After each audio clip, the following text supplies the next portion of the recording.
Et salut à tous et salut à toutes. Échec, tragédie, catastrophe, trahison.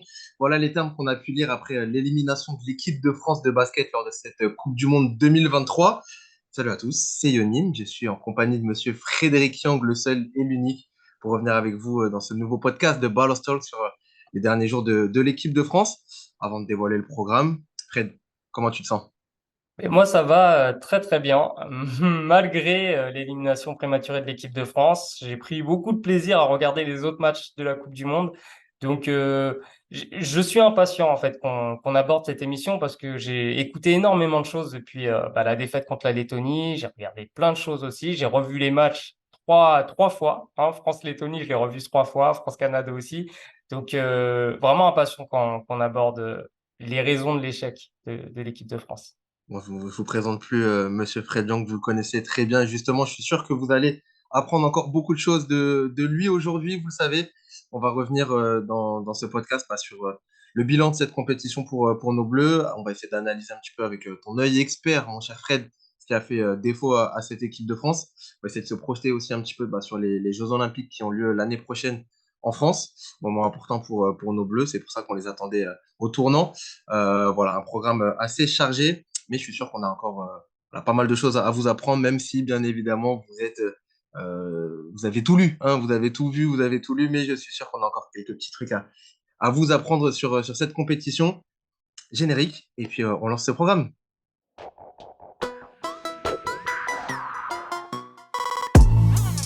We talking about practice.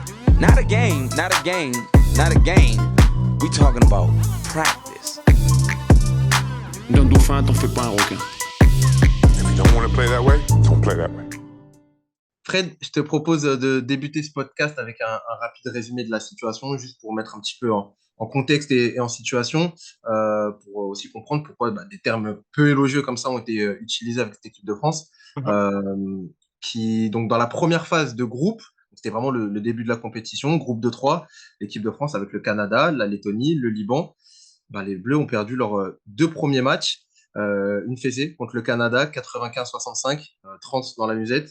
Une nouvelle défaite contre la Lettonie, 88-86, ce qui acte du coup une élimination. L'équipe de France ne pouvait plus se qualifier pour le second tour.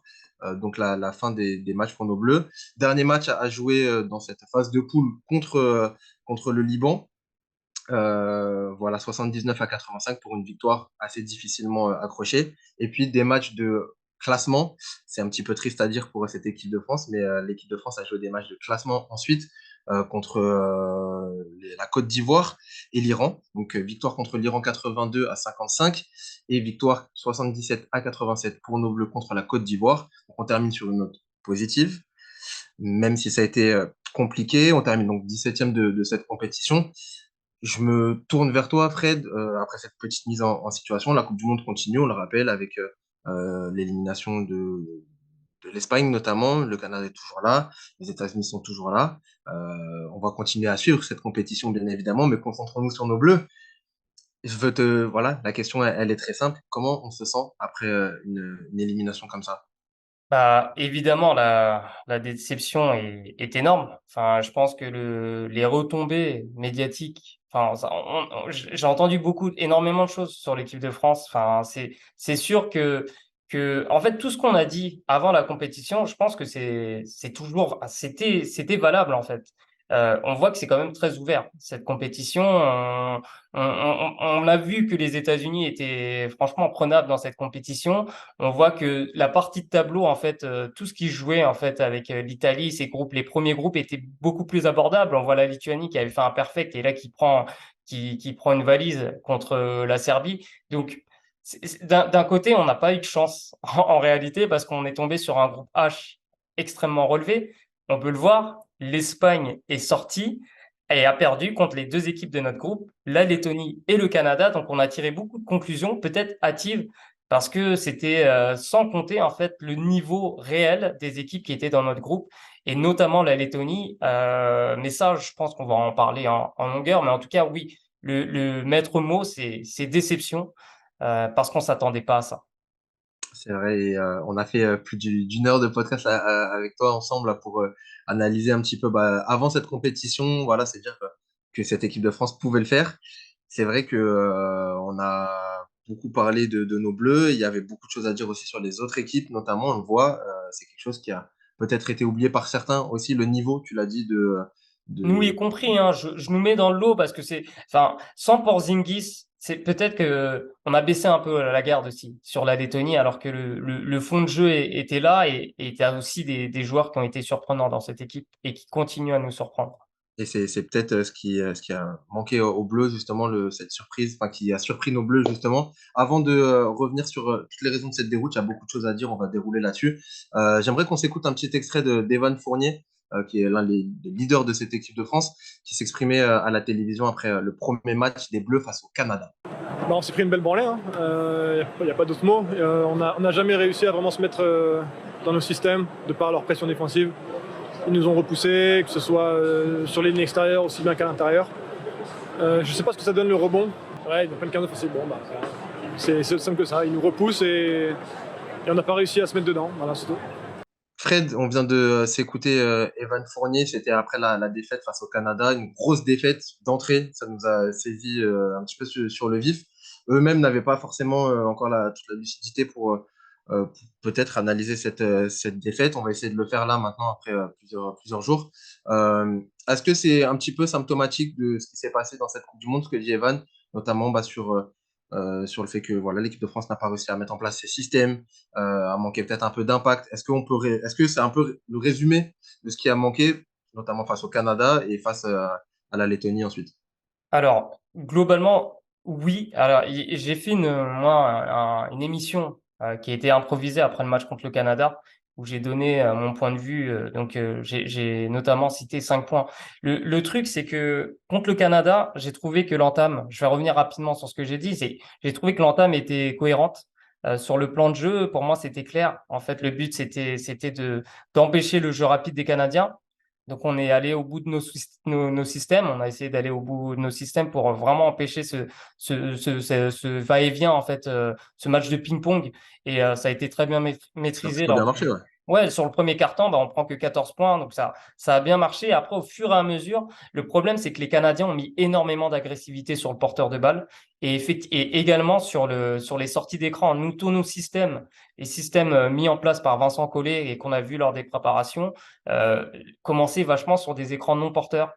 Pour ensuite libérer Evan Fournier, pour qu'ensuite il y ait de la création. Et en fait, on n'avait pas de jeu, si tu veux, on ne créait pas d'avantage rapide sur du pick and roll en début de possession, par exemple. Et en fait, on a tout le temps été hors timing. C'est-à-dire que le joueur qui récupérait la balle avec 14 secondes sur la possession. Et il fallait vite enchaîner et il n'y avait pas d'avantage en fait dès qu'il récupérait la balle. Donc du coup, on a joué un peu sur un faux rythme et on a été franchement sauvé par notre adresse. Evan Fournier a mis des shoots incroyables. Mais contre le Canada, ce qui a été criant, et ce qui a été vachement souligné, c'est qu'on n'a pas réussi à mettre le pied dans la peinture. Au-delà de faire des passes au poste bas, ça a été très compliqué pour nous ne serait-ce que de mettre tes pieds dans la peinture sur des drives. Et sur les passes, ça a été aussi catastrophique contre la Lettonie, mais ça, on va en parler juste après. Mais globalement, oui, enfin, sur ce match-là, on n'a pas réussi à mettre en place nos systèmes parce que les Canadiens ont été très, très, très agressifs et on n'a pas su répondre positivement à cette agressivité. Et c'est justement un truc que tu soulignais, comment l'équipe de France allait répondre mentalement face aux défis qu'elle allait rencontrer. Ben, malheureusement, elle n'a pas répondu présent, elle n'a pas répondu de la bonne manière. C'est un point justement que j'avais abordé et qui découle un petit peu. Alors c'est facile de dire ça, j'en parlerai peut-être un peu plus en détail aussi après, on écoutera Nicolas Batum. Ce côté leader absent aussi, ou en tout cas les leaders qui font des mauvais choix. Je pense à Evan Fournier qui n'a pas forcément fait les bons choix, notamment sur le Canada sur la deuxième mi-temps, qui peut-être aurait dû faire d'autres choses. C'est facile à dire comme ça, mais voilà, il y avait un autre rythme justement à donner, une autre façon de jouer. Un joueur comme Nicolas Batum qui termine avec 0 points dans un match aussi crucial face au Canada, moi ça m'embête un petit peu. Je sais que Nicolas n'est pas un mec qui va scorer, n'est pas forcément celui qu'on attend le plus à ce niveau-là, mais il y a un moment donné d'exemple à donner, t'es un leader, d'aller encadrer certains joueurs, de montrer avec l'exemple certaines choses. ce qui a un petit peu manqué selon moi sur le jeu, mais surtout justement sur cette partie mentale. Je m'appelle Sylvain Francisco, je vois Nicolas Batum qui me prend la balle et voilà, qui joue et qui va scorer les points. Ça me détend, ça me facilite un petit peu sur certaines possessions. Ça me montre aussi qui est le leader dans cette équipe. Je pense que voilà, il y a eu, en tout cas personnellement, des problèmes aussi d'un point de vue leadership dans cette équipe. Euh, voilà, sur la partie réflexion un petit peu à chaud comme ça, enfin froid maintenant. Je pense Mhm. que voilà, c'est ce qui a manqué. Je sais pas ce que tu en penses, mais voilà. Je partage ton avis, mais je pense que le problème principal, alors c'est assez, enfin c'est pas paradoxal, je pense que le problème principal, et ça vient du coaching tactique, c'est sur de la tactique qu'on a perdu pied parce que contre le Canada, troisième quart-temps, De Colo est sur le banc, Eli Okobo commence, ok. Le truc c'est que Eli Okobo il prend le feu parce que chez le cible clairement en défense et il prend feu à ce moment-là en fait et le match il bascule à ce moment-là parce que on commence le quart-temps, il y a 3 points d'écart il me semble et en 2 minutes ça passe à +10 et à partir de ce moment-là les Bleus ont commencé à paniquer et le fait qu'en fait Batum, le problème aussi de cette équipe de France c'est qu'on a des très bons joueurs. Mais le problème, c'est qu'aujourd'hui, en NBA, ils ont plus de rôle. Enfin, Batum, aujourd'hui, il peut avoir de l'impact aux Clippers, mais au fur et à mesure de la saison, il a quand même de moins en moins joué. Aujourd'hui, il joue plus poste 5 sur un 5 small ball. Tu vois, il a plus le rôle qu'il avait pu avoir par le passé en NBA, ne serait-ce que lors de ses jeunes années à Portland, où il avait vraiment un rôle, c'était un role player. Enfin, quasiment toute sa carrière, ça a été un role player. Batum, d'ailleurs, quand il a eu plus de responsabilités à Charlotte, ça s'est mal passé parce qu'il cherchait un peu son rôle. En équipe de France, c'était un peu plus clair, mais là, il a plus, je pense qu'il a plus cette aura, il a plus tout simplement le niveau pour élever son niveau quand c'est nécessaire. Mais globalement, je te rejoins sur la faillite du leadership. Evan Fournier, Nando De Colo aussi, il faut pas oublier aussi il a été un peu effacé et il a aussi très mal réagi face à la Lettonie, mais on va parler de la Lettonie juste après, mais globalement, je suis d'accord avec toi sur la faillite des leaders. Mais je tiens vraiment à insister sur un point, c'est que sur les 2 matchs, la clé, pour moi, elle se joue aussi tactiquement. Et c'est un point qu'on va développer justement qu'on a relevé aussi. On va revenir sur Vincent Collet qui a fait l'objet de beaucoup de critiques. On va essayer de démêler un petit peu tout ça et voir voilà, sur quoi on peut tabler ou pas, sur quoi on peut taper ou pas pour le coach de l'équipe de France. Euh, Perte de balle, ça a été aussi un marqueur important, forcément sur ces 2 matchs-là. 17 contre le Canada, on est à 20 contre la Lettonie. Voilà, dans l'ensemble, ça reste aussi un- une faillite aussi un petit peu collective, justement là-dessus, ça cristallise un petit peu, en fait, tout ce qu'on va dire se rejoint un petit peu forcément de perdre 17 ballons dans 20 contre la Lettonie, bah, ça a un problème du coup, de collectif, de leadership aussi, de tactique, parce que les joueurs sont un peu perdus dans ce qu'ils doivent faire ou pas. Comment amener le ballon, comment le distribuer et voilà, comment tout simplement aller marquer des points. Ça, on a eu du mal aussi. Voilà, globalement, si sur les trucs que j'ai relevés, je te laisserai développer après. Et là, vraiment, j'ai englobé les 2 matchs Mhm. de façon très, très facile. Voilà, globalement, c'est la même chose. Je parlais du coup pour moi des leaders absents. L'autre gros problème, forcément, les pertes de balles. Un problème de collectif aussi, je pense. Et comme tu l'as dit, ça fait partie du coup de ces tactiques, etc. Mais voilà, un esprit collectif qui a fait défaut, qui m'a manqué et qu'on n'a pas retrouvé. Des gros problèmes de défense. On va commencer par là aussi. Une force de l'équipe de France, Ouais. normalement, c'est sa défense. Et là, tu encaisses autant de points, c'est pas possible. C'est pas possible. Et bon, ils l'ont dit, les joueurs l'ont répété, c'est peut-être ça ils ont oublié de s'appuyer sur ce qui faisait leur force, c'est-à-dire cette défense-là. Mhm. Peut-être qu'ils ont oublié de s'appuyer dessus. Alors, je sais pas s'ils ont oublié ou s'ils n'ont pas pu, tout simplement. Mais en tout cas, voilà, la défense a été un gros problème. Et puis, bah, forcément, on parlera du coaching après. Je sais pas ce que tu en penses. Est-ce que tu vois d'autres choses aussi à développer là-dedans? Non, globalement, tu as tout résumé, mais je pense justement, euh, tout ça, ça rejoint un truc. C'est que l'équipe de France s'est construite, quand on réfléchit bien, en réalité sur des individualités. Défensivement, ça dépendait pas forcément d'un schéma, mais plus de la qualité des joueurs. On a un Rudy Gobert qui a toujours été un bon protecteur de cercle, mais on avait des Batum, tu vois, qui étaient dans la fleur de l'âge. On avait ces joueurs-là qui étaient capables de faire la différence individuellement. On n'avait pas de schéma forcément vraiment très très fort en défense. Et c'est peut-être la chose que moi je reproche aujourd'hui à Vincent Collet. En tout cas, un reproche c'est peut-être un peu fort, mais là où je peux cibler des faiblesses, c'est ça. On n'a pas vraiment une identité en équipe de France. On a toujours dit que la défense c'était ce qui faisait notre force, mais en vrai c'était plus une question d'individualité. On a des joueurs mobiles, des joueurs grands, des joueurs longs, des joueurs athlétiques, mais en fait on n'a pas de schéma défensif. Quand je vois comment la Serbie a défendu aujourd'hui contre la Lituanie, les mecs ne sont pas plus forts que nous athlétiquement, mais ils avaient un schéma défensif qui était vraiment très agressif, huilé. Et c'est pareil avec les autres équipes. Je peux sortir la Lettonie aussi, qui défend extrêmement bien avec des limites. Et nous, en fait, le problème, c'est qu'on repose un peu trop, que ce soit en attaque ou en défense, sur nos qualités individuelles, notamment les qualités athlétiques pour la défense. Donc ça, pour moi, ça a été criant sur cette compétition, vraiment où justement on tombe sur des Canadiens qui sont plus forts athlétiquement que nous.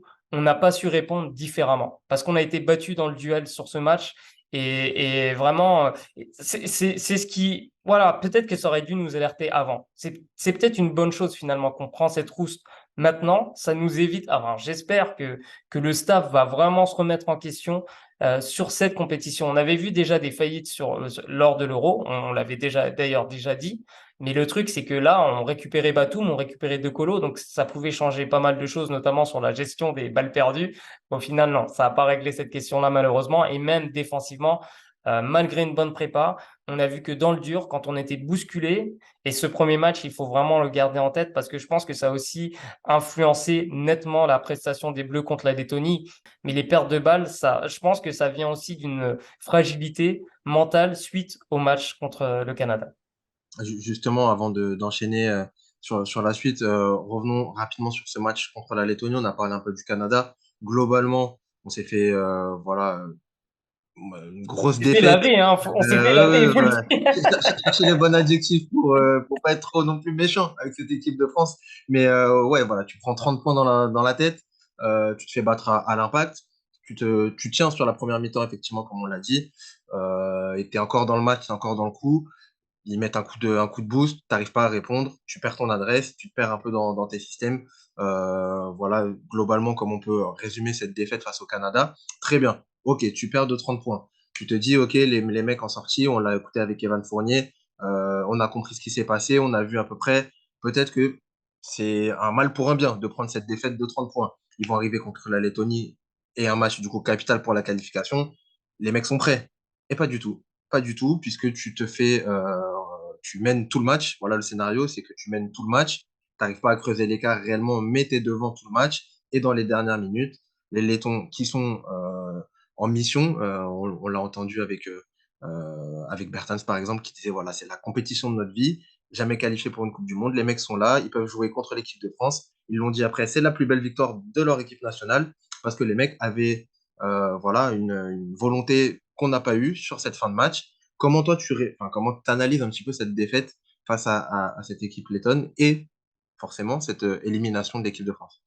Ben, moi, je trouve qu'il y a eu cette réaction. Quand on regarde le premier quart-temps, on met plus de 30 points. En plus, ce match-là, enfin, ce qui est incroyable, c'est qu'on a une adresse mais folle à 3 points. On est à plus de 50% sur ce match. Il y a une réponse. Moi, j'ai senti tout de suite le premier panier du match, c'était Batum qui met un 3. Bon, après, le truc qui pouvait être inquiétant, c'est que on a pris quand même vachement de tirs extérieurs, alors que c'était un truc qu'on avait ciblé contre le Canada, quelque chose qui était défaillant, le manque d'alternatives dans nos choix, c'est-à-dire de trop rester en périphérie. Et finalement, dans le début de match, on a eu un peu ce truc-là. Et après, au fur et à mesure, l'équipe de France a su justement trouver Gershon Yabusele, notamment sur le poste bas, et on a commencé à avoir vraiment cette alternance qui était très intéressante. Et d'ailleurs, on creuse vraiment on creuse l'écart un peu dans ce troisième quart-temps. On arrive à trouver de plus en plus Gershon au poste. Donc, en fait, je trouve que sur les 3 cartons, c'est cohérent. On a eu une réponse. Après, là où je te disais qu'on était un peu fragilisé, c'était sur les pertes de balles, parce qu'il y a des pertes de balles qui, selon moi, sont vraiment dues à un manque de confiance, tu vois, et pas parce que c'est vraiment des pertes de balles bêtes. Mais là, on va toucher le fond, c'est vraiment ce quatrième carton. On commence le carton avec 12 points d'avance. Et, et là, c'est un peu la même chose. C'est le traumatisme du match contre le Canada qui a ressurgi sur le début de ce quatrième quart-temps. Et là encore, moi, j'en veux encore à Vincent Collet pour les choix tactiques. C'est-à-dire que j'ai l'impression que sur ce match-là, il a voulu coacher le match du Canada. Enfin, ce qui est exemple. Sylvain Francisco, sur ce match, joue énormément. Je pense qu'il joue plus de 20 minutes. Mais contre la Lettonie, tu n'avais pas forcément besoin de Sylvain Francisco. Sur 21 ce match, minutes. j'ai eu l'impression qu'il a fait jouer des gars parce qu'il ne les avait pas fait jouer sur le match d'avant, ou qu'il a voulu corriger des trucs sur le match d'avant, sur un match avec un contexte complètement différent, avec une équipe complètement différente.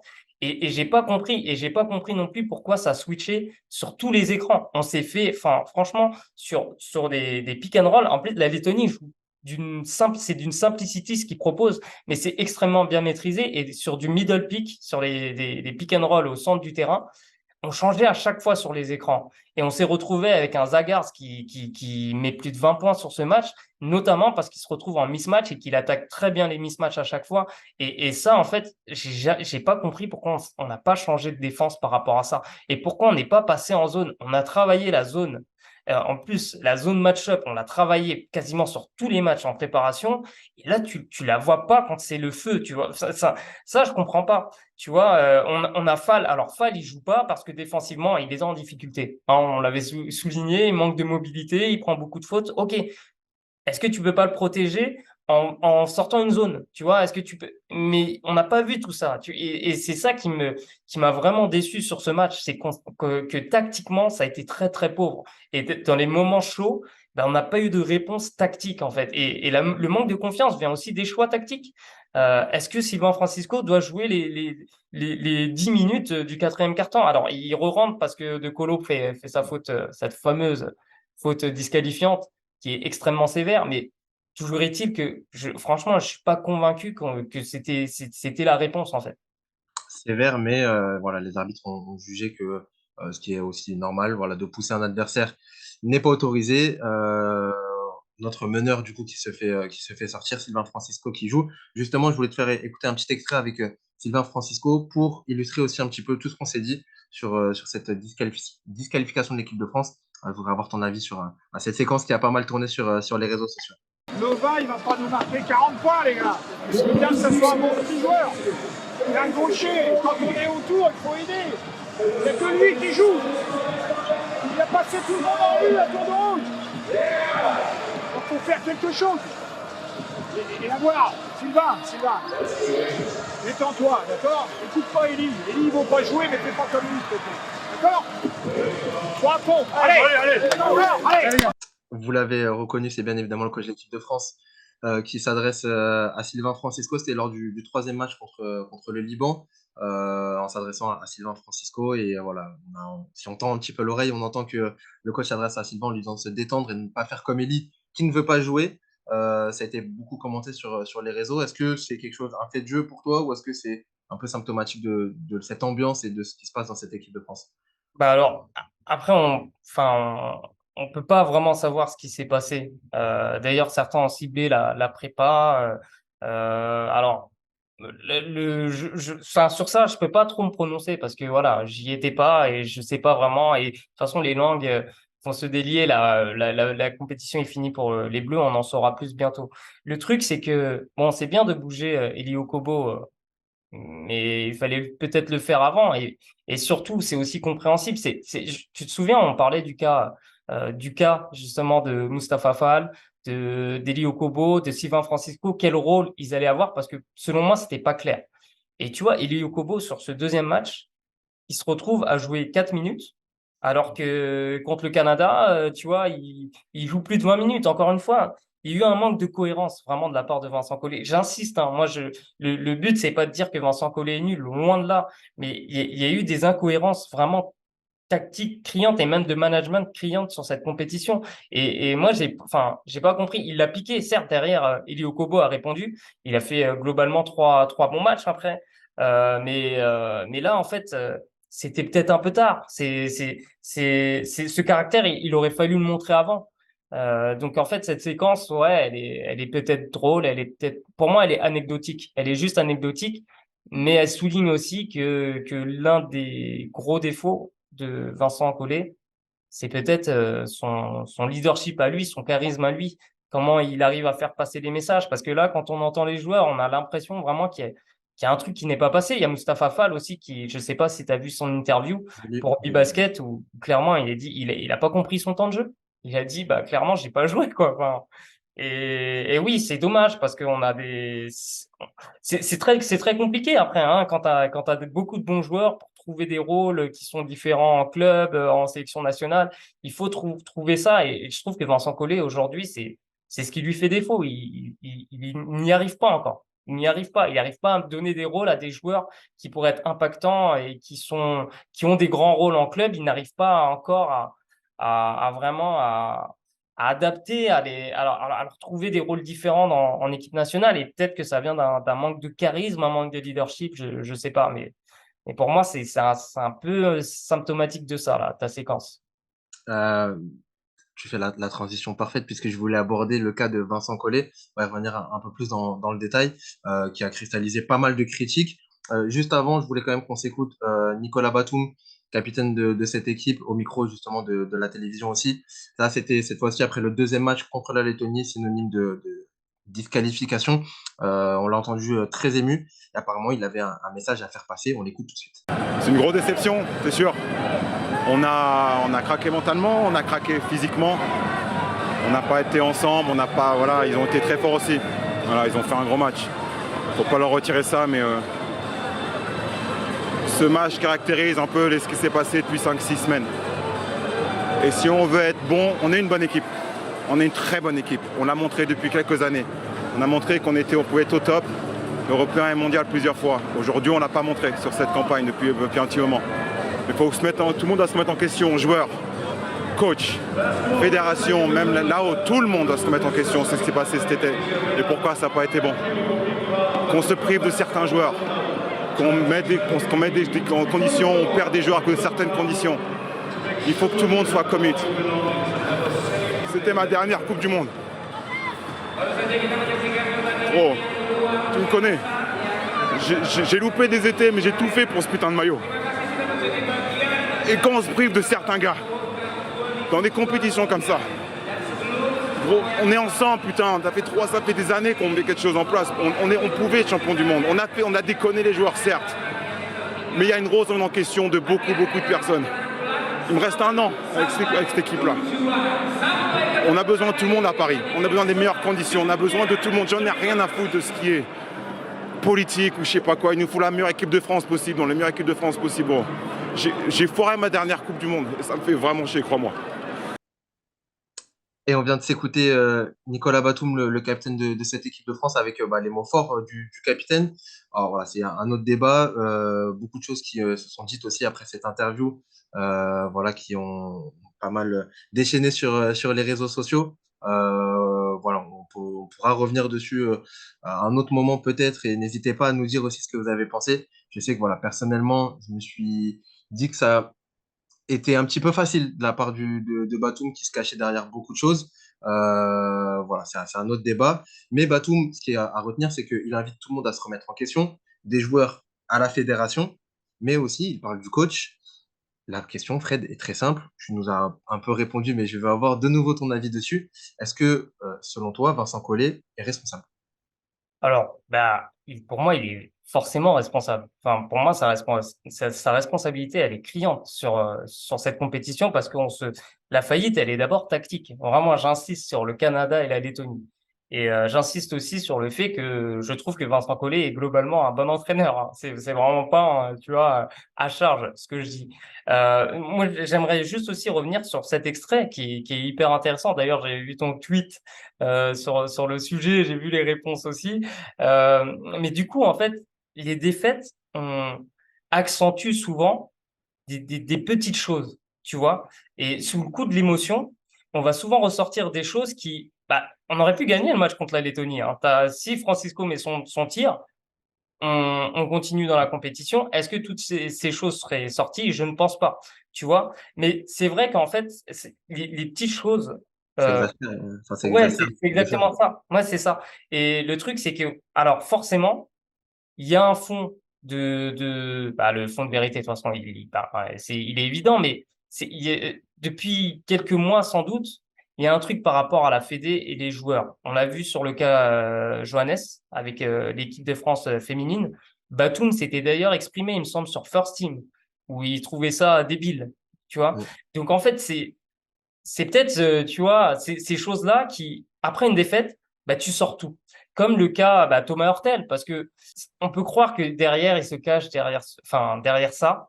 Je pense pas, mais je pense que quelque part, ça a un impact aussi. Parce que Thomas Hurtel, c'est un joueur qui a été important dans l'histoire de l'équipe de France, surtout ces 10 dernières années. On a eu une faillite sur ce poste de meneur. Est-ce que Thomas Hurtel aurait résolu tout? Je ne pense pas, peut-être pas. En vrai, on ne sait pas. Et c'est toujours est-il que il y a voilà un fond de tension avec la Fédé qui ne serait pas sorti si on n'avait pas perdu, si on ne s'était pas fait éliminer dès le premier tour. Moi, je trouve que du coup, c'est intéressant que ça puisse sortir. Alors peut-être que c'est pas le bon moment pour que ça sorte. Peut-être que les joueurs auraient dû ouvrir leur bouche avant. Je pense que ça aurait été important que des leaders sur ces points-là, sur Marine, bah, il l'a fait, un Batum, quelque part. Il l'a fait à travers First Team. Donc déjà, c'était courageux de sa part, mais peut-être que les joueurs auraient dû plus taper du poing sur la table par rapport à ça. Après, sur le cas Hurtel, c'est quand même particulier. La Fédé a été claire sur ce sujet. Thomas Hurtel était au courant, il a pris sa décision et pour moi, on peut pas remettre en cause ce truc-là, mais je pense que ça cache surtout des désaccords avec la Fédé sur peut-être la gestion, sur la façon de gérer certains cas et je pense que le cas Johannes a vraiment crispé des cadres aussi de l'équipe masculine, dont Nicolas Batum. Et est-ce que pour toi, je te repose la question, hein, mais voilà, est-ce que pour toi, ça a été aussi une critique? Alors, oui, il parle du coach, mais voilà, est-ce qu'il y a quand même un gros point qui est visé sur le coach? Est-ce que, la question, elle est là, est-ce qu'il y a une cassure aussi, selon toi? Hein, je ne sais pas comment nous, on n'est pas à l'intérieur du groupe, donc forcément, c'est compliqué de répondre, mais est-ce que tu as ressenti ça, une sorte de cassure avec bah, les joueurs et le coach, ou pas? Je pense que c'est le staff en général qui est visé. Parce il ne faut pas oublier que Vincent Collet, il n'est pas tout seul à bord. Il a Rudy Nellum qui est là depuis des années. Il a aussi Donadieu, Pascal Donadieu qui est là.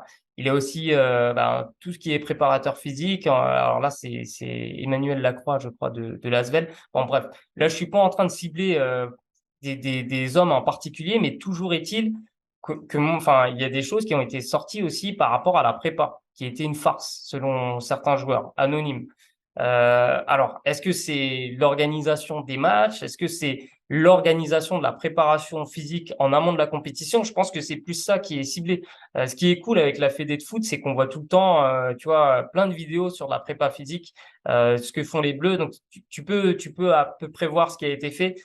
Sur l'équipe de France de basket, j'ai pas suivi si ça avait été publié ou quoi, mais peut-être que à ce niveau-là, il n'y a pas eu vraiment il y a eu du relâchement ou tu vois, on n'a pas voulu trop fatiguer les joueurs. Alors c'est peut-être ça qui est ciblé. C'est de manière générale. Je pense pas que ce soit Vincent Collet vraiment qui est la cible des critiques, mais vraiment tout le staff, toute l'organisation équipe de France dans son ensemble. Ça part du président, ça part de tout ce qui gravite autour de l'équipe. Parce que c'est censé être un pôle performance, hein, l'équipe de France. On est censé avoir vraiment des assistants de très haut niveau. Est-ce que les assistants, je sais pas, tu vois, je peux pas dire, mais peut-être que c'est ça qui est ciblé, hein, Bon, plus que Vincent Collet.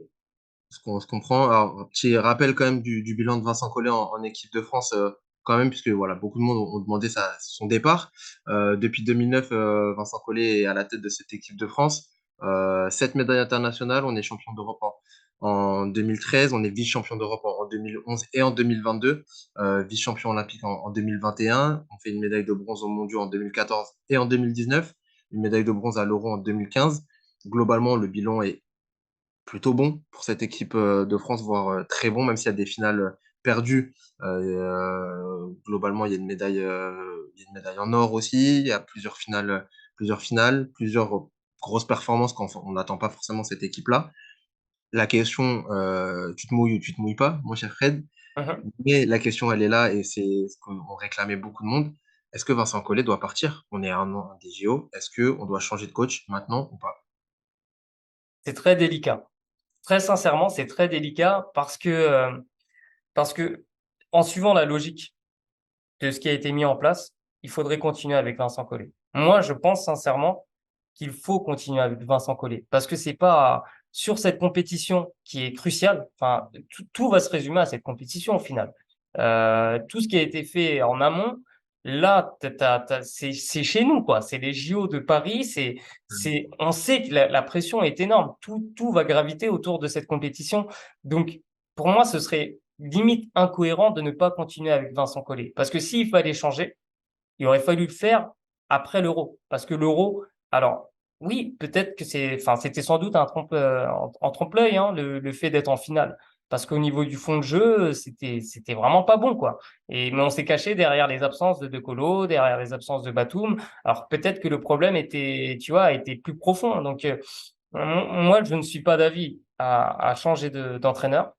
Par contre, est-ce qu'il va être capable de changer? Il faut savoir que là, cette année, il n'aura pas de club qui va pouvoir se focaliser vraiment sur l'équipe de France.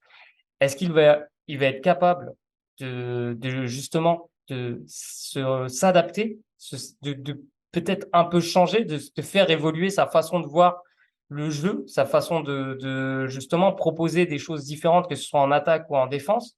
Ça, je pense que enfin, j'en sais rien. Typiquement, j'en sais rien, mais on a un gros problème de toute façon dans tous les sports co, enfin, globalement, c'est que le niveau des entraîneurs français, en vrai, il est assez faible. Il est assez faible. Vincent Collet est de loin le meilleur entraîneur français. Mm. Derrière, il y a qui? Tu vois, tu as vu la différence de gap qu'il y a entre le meilleur et ce qui pourrait être considéré comme le top derrière? Je voulais faire un hashtag pour te mettre à la tête de cette équipe de France, mais je sais pas si ça va être très suivi. Ah ben, j'en ai pas les épaules malheureusement, mais dans le staff, moi ça me plairait, mais bon. Non, non, mais plus sérieusement, enfin moi je trouve que c'est inquiétant, enfin c'est inquiétant. C'est symptomatique aussi des sports co français. C'est que finalement on a des athlètes de ouf, on a des joueurs de ouf, mais les entraîneurs, c'est un peu, tu vois, c'est un peu plat quoi. On n'a pas des entraîneurs qui sortent, tu vois. Par exemple, on n'a pas des top coachs français qui vont entraîner à l'étranger. Et ça, c'est symptomatique peut-être certainement d'un manque de qualité. Alors, je sais pas, je sais qu'il y a des très bons entraîneurs dans les divisions inférieures. C'est pas ce que je dis, c'est pas mon propos. Mon propos, c'est dans les entraîneurs de haut niveau français, aujourd'hui, on n'a que Vincent Collet. Ouais, ouais. Donadieu, justement, qui est son assistant et qui est là, mais Laurent Lenam À la rigueur, on pourrait considérer Pascal Donadieu comme un successeur, mais je sais pas, je ne suis pas convaincu. Enfin après, tu vois, enfin pour moi, il faut des références aussi. Alors, il a coaché en Euroleague, je dis pas Pascal Donadieu, mais tu vois, on n'a pas ces coachs genre Scariolo qui coach en Euroleague, qui a eu des résultats avec l'Espagne. Tu vois, on a plein de, tu vois, Ettore Messina enfin, tu vois, les coachs italiens, ils s'exportent. On a même des coachs finlandais qui apportent une créativité, tu vois, un regard différent sur le jeu. J'ai pas l'impression que les entraîneurs français, on a tu vois, cette touche-là, tu vois. Et si on remplace Vincent Collet, par qui? Par un coach étranger? Moi, je veux bien le coach étranger, mais qui? Tu vois? Qui? peut-être aller chercher du côté du championnat français, je sais pas, qui ont coaché en France aussi, pourquoi pas. Ouais, mais t'es d'accord avec moi qu'il faut du top niveau, tu vois? Enfin, c'est une Ouais, je suis équipe d'accord. de top niveau, il faut un coach de top niveau, mais est-ce qu'il y a ça, enfin, est-ce qu'il y a une disponibilité? Je suis pas sûr. Je suis pas sûr. Alors peut-être aller chercher un coach NBA, hein, c'est possible, hein. Tu vois, les sélections nationales le font, hein. Le Nigeria était allé chercher Mike Brown. Pourquoi pas aller chercher un gars, je sais pas, genre Quinn Snyder, tu vois, un gars comme ça.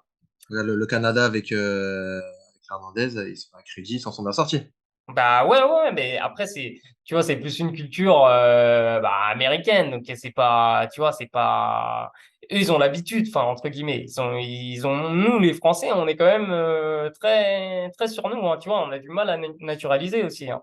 On l'a toujours fait, hein. Il y a eu des joueurs, Crawford Palmer, Tariq Kirksey, mais on a du mal, tu vois, avec ce truc-là d'accueillir les étrangers, enfin les coachs étrangers ou même les joueurs, tu vois. Bah, le cas Joel Embiid aussi Mm, crispe pas mal de monde, hein. Donc, mm, carrément. toi, Bon, en tout toi, cas, alors attends, moi je veux t'entendre sur la question. Est-ce que toi, tu voudrais qu'on change d'entraîneur à 1 an des JO comme ça? c'est ce que j'allais dire. Et j'allais dire, je pense sincèrement que ça serait une mauvaise idée de le faire. Je fais partie des gens qui vont quand même défendre Vincent Collet et notamment son bilan. D'un point de vue très purement statistique, le bilan parle pour lui. Comment ça se passe à l'intérieur? Comment est l'ambiance maintenant après cette défaite? Comment Collet va réussir à remobiliser un petit peu ses hommes? C'est une question aussi qu'on abordera dans la toute dernière partie pour voir avec qui il va partir au JO.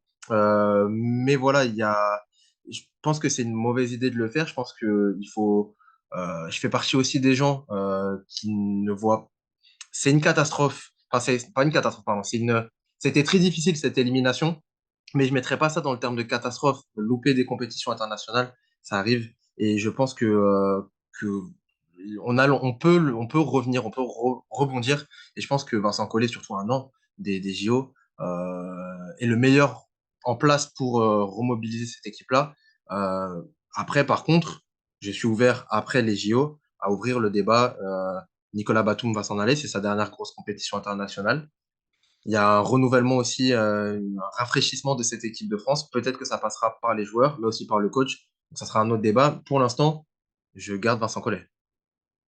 Ben, enfin, après, c'est tout est une question de point de vue, hein, de toute façon, hein. Ton point de vue, il s'entend. Ceux qui souhaitent un changement dès maintenant, je l'entends aussi parfaitement. Après, c'est aussi très simple de faire des choix quand t'as pas les responsabilités. Et tu vois, moi, tu vois, c'est même pas par rapport au bilan de Vincent Collet que je souhaite qu'il reste. C'est vraiment pour aller au bout tu remets pas en question. Moi, je suis adepte quand tu as un projet, tu vas au bout du projet. Tu vas au bout de ton idée. Là, l'idée, c'était d'aller avec Vincent Collet. OK, il s'est merdé. Alors, ça doit nous alerter, mais va au bout de ton projet. Il faut aller au bout, je pense. Et malheureusement, même si ça passe par un échec au JO, pour moi, alors, c'est mon point de vue, mais ce serait peut-être une erreur, justement, de pas aller au bout, justement, parce qu'il y a eu des erreurs de parcours. Ce serait, ouais, peut-être prématuré, pour moi. Mais j'aimerais ajouter une dernière chose. Je pense que globalement, on a vraiment on a du mal en France à gérer un statut de favori. Et je trouve aussi qu'on manque vachement d'humilité. Parce que quand j'entends tu vois, les critiques de Tony Parker qui dit on est la France, on aurait dû, c'est un peu la honte, tu vois. Mais moi, je trouve que ça, c'est vachement un manque d'humilité parce que tu joues pas avec ton nom, tu vois. C'est pas un statut. Les matchs, il faut les gagner. D'ailleurs, moi, je suis d'avis que tu peux perdre seulement quand le truc est acquis. Mais t'as rien, enfin, tu vois, on n'était pas champion, on n'avait rien. En plus, on repartait de zéro quelque part. Tu vois, c'est pas parce que tu fais une finale olympique qu'il y a un truc qui est acquis. Tu vois, et c'est ce qui nous manque. Je pense que les gars se sont vus un peu trop beaux parce que justement l'équipe était belle. On avait fait des trucs par le passé et justement on prenait pour acquis le fait que on est la France, donc on va s'en sortir. Donc et peut-être que c'est ce que les joueurs ont ciblé, tu vois, ce manque de combativité par rapport à ce statut. Et c'est aussi peut-être ce qui leur a fait perdre leurs moyens, tout simplement le fait de se dire, ah ouais, c'est la honte en fait. On est la France, on est en train de se faire éliminer. Mais non, en fait, l'Espagne s'est fait éliminer par la Lettonie parce que la Lettonie a été meilleure, parce que c'est des belles équipes de basket. Le Canada a le meilleur joueur de la compétition dans son équipe. Tu vois, tu le mets dans n'importe quelle sélection, c'est le meilleur joueur de l'équipe. Tu Ouais. vois? Et sur ça, je trouve qu'on manque grave d'humilité. Franchement, on a perdu contre deux belles équipes et on a perdu parce que tout simplement, on a failli sur plein de points. Et pour moi, faut pas ce serait une erreur de dire c'est la honte, on est nul, on vaut rien. Non, le truc c'est OK, qu'est-ce qu'on aurait dû mieux faire, qu'est-ce qu'on aurait pu mieux faire? Réfléchissons à une identité de jeu parce que les Espagnols ont une identité de jeu. Parce que des équipes comme ça, la Lettonie, on n'est pas assez fort individuellement pour se dire, bah voilà, on est juste la France, on a juste des joueurs et ça va rouler. On n'est pas la France, on n'est même pas le Canada aujourd'hui parce qu'on n'a pas de joueurs comme chez et on n'en aura pas l'année prochaine, à part, bon, peut-être que je te spoil la prochaine partie, mais bon, je me garde ça pour juste après. Et tu sais que tu es très bon puisque je voulais te poser la question sur savoir un peu quelles sont les solutions et surtout bah, que changer dans cette équipe de France et tu viens d'y répondre bah, parfaitement en partie sur cet état d'esprit aussi à changer. Peut-être pour ces Bleus qui se sont vus trop beaux, peut-être que ça les a un peu handicapés sur ces matchs-là. Peut-être que ça les a pas aidés forcément ce manque d'humilité justement. Quand Nicolas Batum parlait de remise en question d'un point de vue de la fédération, du coach, mais aussi des joueurs. Peut-être que ça passera aussi par là, de se Mhm. remettre en question bah, sur oui, ok, on joue en NBA, certains jouent en Euroleague, certains sont les meilleurs. Ok, très bien. Qui on est, quelle est notre identité, qu'est-ce qu'on fait, comment on joue maintenant. Et ça, peut-être que les joueurs vont devoir se poser beaucoup plus de questions là-dessus et apporter beaucoup plus de réponses là-dessus. Euh, voilà, et je suis d'accord avec toi d'aller jusqu'au bout de cette idée-là. C'est-à-dire que peut-être qu'ils se trompent dans ce qu'ils sont, mais allez jusqu'au bout et remettez-vous, soyez prêts à mourir, mais voilà, aller jusqu'au bout de vos idées pour ça. Et j'ai envie de voir aussi ce que va donner bah, cette réponse de cette équipe de France aux Jeux Olympiques notamment. Et effectivement, tu l'as un petit peu teasé sur cette dernière partie, puisque ça fait un petit moment qu'on est ensemble. Je voulais juste te poser la question très simplement, très facilement. On l'a vu, c'est peut-être l'avant-dernière grosse compétition de Nicolas Batum. Quid de Fournier, quid de Gobert, Wembanyama, Hurtel, etc., etc. La question est toute simple. Mon cher Fred, je voulais faire avec toi, à un an des JO, alors c'est très difficile, bien évidemment, mais sinon ça serait pas marrant. Je voulais faire avec toi cette liste, en tout cas les joueurs que toi tu prendrais ou que tu voudrais, ou les profils en tout cas que tu voudrais, tu te mettes un petit peu dans la peau de Vincent Collet, ça y est, mettons que Vincent Collet est débarqué. Nous avons Fred Young à la place. Qui tu prends pour aller faire les JO là maintenant à un an des Jeux Olympiques? Justement, tu fais bien. Avant même que tu me proposes ça, je m'étais fait le truc dans la tête et j'avais coché 12 noms. Alors, les 12 noms que j'ai cochés, après, il y a des modifications selon voilà, ce qui est possible ou ce qui n'est pas possible. On t'écoute. Joel Embiid. Très bien. Non, mais c'est tout bête, mais si tu as Joel Embiid, il y a tout qui change. Moi, à la base, je ne suis pas un partisan de la naturalisation de Joel Embiid. Mais bon, si c'est faisable, why not? Et surtout pas, enfin, surtout après une compétition comme ça. Donc, moi, je me dis, voilà, moi, mon 5 de départ, ce serait ça. Ok, Joel je Embiid note. en poste 4, Victor Wembanyama. Levé, Poste normal. 3, Evan Fournier. En poste 2, Bilal Koulibaly. Et pour moi, Bilal Koulibaly, va tout changer. Il faut qu'il soit là, il faut qu'il soit titulaire l'année prochaine. Enfin, vraiment, j'insiste sur ça. Quand on parlait d'identité de jeu, ok, si on part sur ça, si on part sur l'identité de jeu de l'équipe de France se base sur la défense, alors un gars comme ça, parce qu'on a souffert, hein, on n'a eu aucun défenseur capable de tenir les lignes arrière. Avec Bilal Koulibaly, ce ne sera pas la même histoire. Donc pour moi, Bilal Koulibaly, même s'il fait une mauvaise saison, ce que je ne crois pas, il faut absolument qu'il soit pris l'année prochaine et qu'il soit titulaire. Mais là, je vais vraiment très loin. Et On du coup, rappelle, hein, drafté septième cette saison en NBA, voilà, qui va débuter en NBA cette année, qui jouait à côté de Victor à tout Boulogne. à fait. Et en plus, qui a joué sous les ordres de Vincent Collet. Donc, il y a aussi ça. Et défensivement, voilà, comme j'ai dit, c'est déjà un super, super défenseur. Enfin, je pense vraiment ce sera déjà le meilleur défenseur sur les lignes arrière de l'équipe de France. Poste 1, je maintiens Nando De Colo. Je maintiens Nando De Colo. Parce que je pense qu'on n'a pas mieux que Nando De Colo au poste 1, même si certains vont me dire c'est pas vraiment un meneur. Avec l'équipe que je propose là, ce 5 de départ, je pense que Nando De Colo, ça fait l'affaire. Ensuite, sur le banc, Rudy Gobert, Gershon Yabusele, Nicolas Batum. Je conserve Eli Okobo. Je pense mais il faut lui trouver ce rôle. Il faut lui trouver son rôle. Mais pour moi, il est trop bon pour qu'on le laisse à la maison. Franck Nilikina, qui au final nous a énormément, énormément manqué sur cette compétition. Et derrière, les 2 derniers spots, alors, j'ai une hésitation. Tout dépend de qui est sélectionné ou pas. S'il y a Joel Embiid, je pense qu'il faut prendre Mathias Le Sort. S'il n'y a pas Joel Embiid, je prendrai 2 ailiers du coup. Terry Tarpey, enfin, s'il y a Joel Embiid, non, ouais, voilà, c'est ça. S'il n'y a pas Joel Embiid, Le Sort est dans l'équipe, du coup, et je prends en plus Terry Tarpey et Kylian Hayes. Très bien, je Ouais. note. Kylian Hayes, pourquoi? Alors, en fait, j'y crois pas du tout pour Kylian Hayes parce qu'il aurait dû être déjà sélectionné ne serait-ce que pour être un partenaire d'entraînement, il l'a jamais été. Et je pense que c'est une erreur. Il aurait fallu le tester, au moins lui faire goûter un peu aux joutes de l'équipe de France pour voir ce qu'il pouvait nous apporter. Et je pense que son profil reste intéressant. Alors oui, il y a un gros problème au niveau du spacing parce que c'est un joueur qui ne rentre pas ses tirs. Défensivement, c'est quand même très intéressant. Et sur le playmaking, c'est intéressant. Après, voilà, je pense qu'il va avoir une saison compliquée à Détroit. Et je pense qu'il va bientôt, sa carrière en NBA est vraiment mise en cause là. Mais sur le poste 1, enfin, un profil défenseur, enfin, qui manque, un playmaker défenseur, ça tient la route. Un Kylian Hayes, ça tient la route. Même si c'est pas un top joueur mondial, je pense que ça tient la route. Enfin, là, enfin, si tu veux partir sur un truc où tu n'as pas le temps de mettre en place une vraie identité de jeu, mais au moins des gars qui, athlétiquement, vont tenir le coup en défense. Parce que là, on a vu contre le Canada. Si on joue contre des équipes comme ça, en plus, les États-Unis l'année prochaine, ça va être vraiment très, très fort. Il faut des mecs qui sont capables de jouer yeux dans les yeux face à des gars hyper athlétiques. Et je pense qu'il faut pas s'en priver, quoi. Il faut absolument que, du coup, dans cette optique, que Joel Embiid soit en équipe de France l'année prochaine.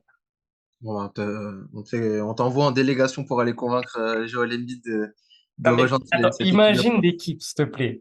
Ah oui. Joel Embiid, Victor Wembanyama et Bilal Koulibaly. Sur ça, défensivement, t'es au top, là. Enfin, franchement, et tu mets Franck en plus. Franchement, là, on a vraiment. Bon, après, il faut un peu de shot making. Donc, tu gardes Fournier dans l'équipe.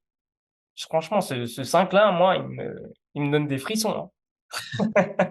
J'ai écouté, alors, je veux ton avis rapidement aussi dessus avant de conclure. J'ai écouté notamment Jacques Monclar qui essayait de faire un bilan aussi de cette équipe de France. Lui qui soulignait tout ce qu'on a dit un petit peu. Il parlait notamment aussi de l'utilisation des petits en équipe de France, peut-être qui avait manqué. Est-ce que, voilà, je pense à des mecs comme Andrew Albici, comme justement Sylvain Francisco qui était là. Est-ce que selon toi, c'est des profils qu'on doit avoir dans cette équipe de France? Là, il n'y en a pas forcément dans les 12 que tu m'as proposés. Est-ce que c'est quelque chose pour toi d'important ou pas? Alors, important, peut-être pas. Il faut faire des choix de toute façon quand tu fais une Bien sélection. évidemment. Andrew Albici, ce qu'il aurait apporté là, c'est clairement sa défense sur des meneurs, sur des arrières. Tu vois ce qui nous a manqué. Francisco nous apporte de l'attaque. Moi, j'entends souvent que Simon Francisco est un bon défenseur. Moi, je ne trouve pas que c'est forcément un bon défenseur. C'est peut-être un playmaker défensif, c'est-à-dire qu'il va faire des actions qui vont être comptabilisées dans les stats, interception contre. Et pour moi, c'est pas forcément un bon défenseur. On l'a vu d'ailleurs contre la Lettonie. Il prend l'eau, enfin, sur plusieurs actions, backdoor, il se fait avoir souvent, hein, enfin, sur ces choses-là, même sur des duels en 1 contre 1. Donc, je sais pas. Enfin, moi, ils ne sont pas dans ma liste. Clairement, je pense que je suis adepte d'un basket athlétique. Enfin, pour le coup, là, tu vas jouer les meilleurs. Tu vas jouer les États. Si tu veux la médaille d'or, encore une fois, qu'est-ce qu'on veut? Qu'est-ce qu'on veut? On veut la médaille d'or? OK. Bah, mets les meilleurs gars à dispo. Et je pense que si tu fais les 12 meilleurs joueurs, ou en tout cas, voilà, qui capables de tenir le choc face à des joueurs NBA, je ne pense pas que Sylvain Francisco ou un Andrew Albici soient dans la liste. Et c'est pas du tout remettre en cause leur niveau. Je pense que Sylvain Francisco va être nettement meilleur la saison prochaine parce qu'il va avoir une année en Euroleague avec le Bayern et ça va être un joueur vraiment top. Et je pense pas que tu as besoin d'un joueur comme ça si tu as Embiid et Wembanyama dans l'équipe. Tu vois, parce que tu as ce scoring qui est assuré. Tu as besoin de bons défenseurs maintenant. Tu as Fournier et De Colo sur les lignes arrière. Tu as du scoring à l'intérieur. Maintenant, il te faut des bons défenseurs, tu vois. Donc, prenons les meilleurs défenseurs. C'est pour ça que je vois Kylian Hayes dans cette équipe. Même si c'est pas, voilà, même s'il fait une saison pourrie, même s'il fait une saison où il joue pas, au moins tu sais ce qu'il vaut défensivement. Nilikina, tu sais ce qu'il vaut défensivement. Donc, moi, je prendrais plus ce type de profil-là, tu vois. Très bien, c'est noté. J'espère que dites-nous si vous nous écoutez, n'hésitez pas à nous donner aussi votre liste. Je vais mettre ça au propre, je vais partager ça sur les réseaux, mon cher Fred, et on va essayer de débattre un petit peu avec tout le monde. Et ta liste à toi? C'est compliqué, j'ai regardé un petit peu tous les noms, alors je suis globalement assez d'accord avec toi. Alors, je pense pas que malheureusement que Joel Embiid sera présent. J'attends de voir aussi je sais que beaucoup ont regretté, et peut-être moi aussi un petit peu, à voir sur la saison qu'il fera, etc. Un Matem Bay, par exemple, qui avait fait beaucoup de bien à cette équipe de France. Tom Hortel, je pense qu'il ne sera toujours pas présent, donc on aura toujours ce problème à la main. Mais Mbaye, c'est la même chose, il joue en Russie, donc Ouais, ouais, ouais. ouais. Et c'est pour ça que ça a aussi manqué du coup à cette équipe-là. Sur les lignes extérieures, un Kylian Hayes, pour répondre à ce que tu disais, je comprends l'idée d'aller chercher un fort potentiel défensif. Malheureusement, je pense que vu la saison qui se projette pour lui, je le prendrai pas. Il n'est pas en pleine confiance. J'ai aussi envie de prendre, à part, le cas Fournier est un peu à part parce que lui, en termes de confiance, peu importe ce qu'il fait, il en déborde dans tous les cas. Un mec comme Kylian Hayes, j'aurais peut-être un peu plus envie d'avoir quelqu'un qui arrive en confiance. Par exemple, comme Sylvain Francisco sur la saison qu'il a fait, il a joué avec l'équipe de France, il a fait les qualifs avec l'équipe de France. Il a pu expérimenter un petit peu Vincent Collet aussi. Il y avait ce truc-là qui me faisait dire que ça pourrait être une bonne chose à voir sur la saison et comment ça va se passer. Mais est-ce que je le reprends? Pourquoi pas? Peut-être à la place justement d'un Kylian Hayes. Euh, Victor, bien évidemment. Sur le 11, en tout cas, je ne bouge pas. Victor sera là. Evan sera là. Nando sera là, bien évidemment. Après, je laisse un Gershon dans le 5, pour moi, qui a prouvé qu'il était plus fort que tout le monde. Et je pense que si il est bien utilisé, il peut faire très très mal. Alors Euh, attends, question par rapport à ça. Si tu as Embiid dans l'équipe, Wemby et Gershon, tu mets quand même Gershon dans le 5? Parce qu'en fait, moi, je mets ouais, je des regarde, je doutes regarde, hein. aussi. Si Embiid n'est pas là, je peux Je pense mettre que. Wemby en 5 et Gershon en 4. Mais le truc, c'est que, tu vois, c'est... Ah ouais, non, non, c'est sûr. Bah, de toute façon, ouais, non, non, t'es bloqué. Dans tous les cas, puis de toute façon, t'as pas besoin avec ce que propose Victor, que ce soit à l'intérieur ou en menace extérieure. J'espère qu'il va progresser dessus d'ailleurs, mais en tout cas, il peut sanctionner à l'extérieur. Je pense que un Gershon n'est pas forcément utile dans ce 5-là. C'est vrai, je suis Bah, d'accord. encore une fois, tout dépend des, tu vois, des points de vue et des Non, mais je suis d'accord, je suis associations d'accord, et je suis d'accord. tu vois. Mais Si c'est effectivement dans un scénario incroyable, t'as Victor Wembanyama et Joel Embiid dans le même 5, je pense que tu es relativement tranquille. Effectivement, il vaut mieux avoir de la défense extérieure, justement parce qu'à l'intérieur, on peut considérer que tu es tranquille, globalement. On n'est jamais vraiment tranquille, mais bon, globalement, je pense que ça va avec ces deux-là.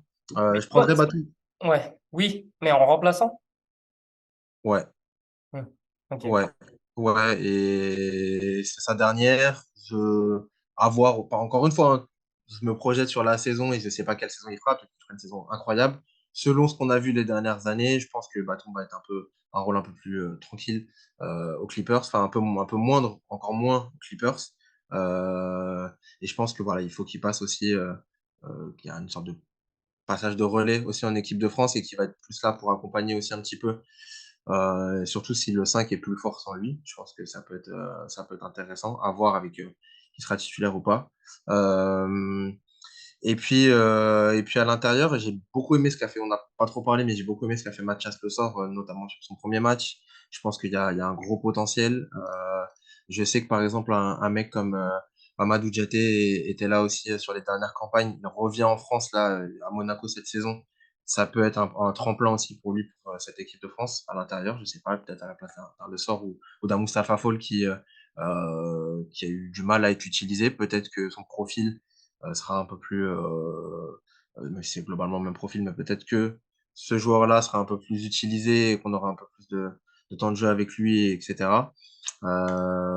Voilà. Faudrait que je me fasse mes 12 aussi. Là, j'ai quelques noms comme ça.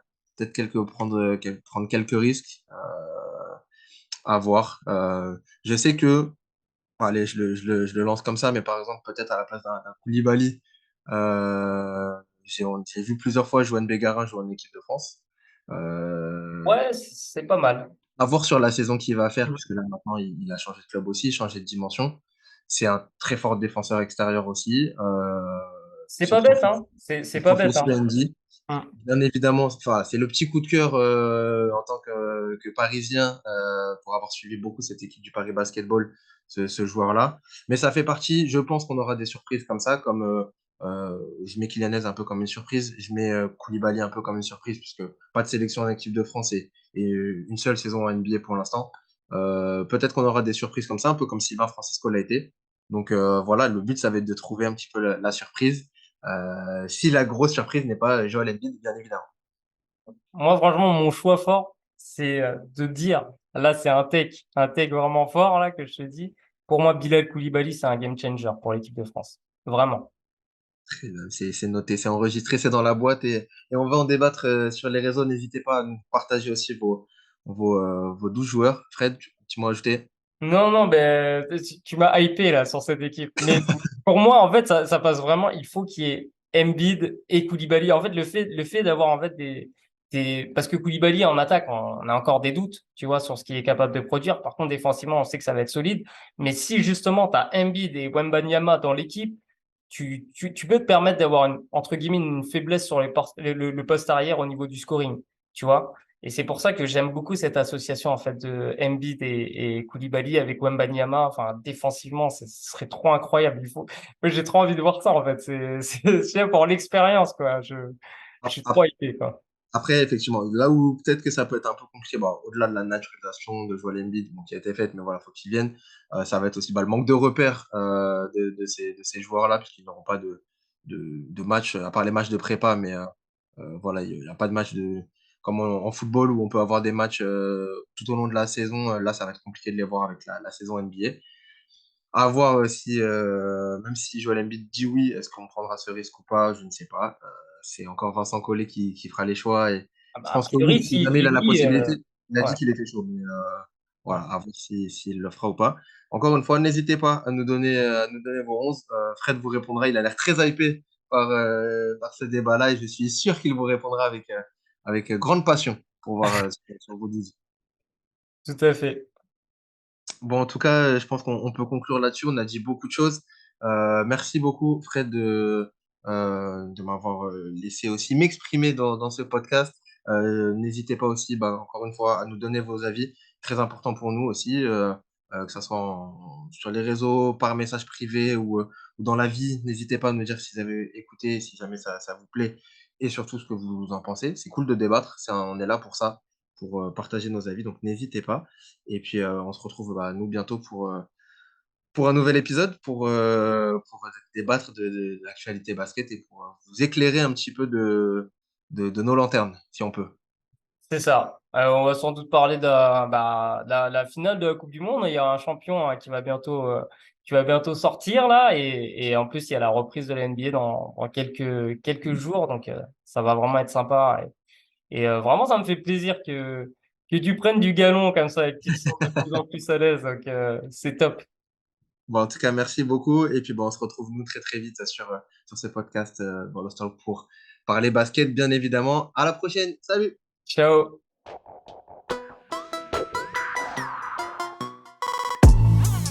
We talking about practice. Not a game, not a game, not a game. We talking about practice. D'un dauphin, t'en fais pas un requin.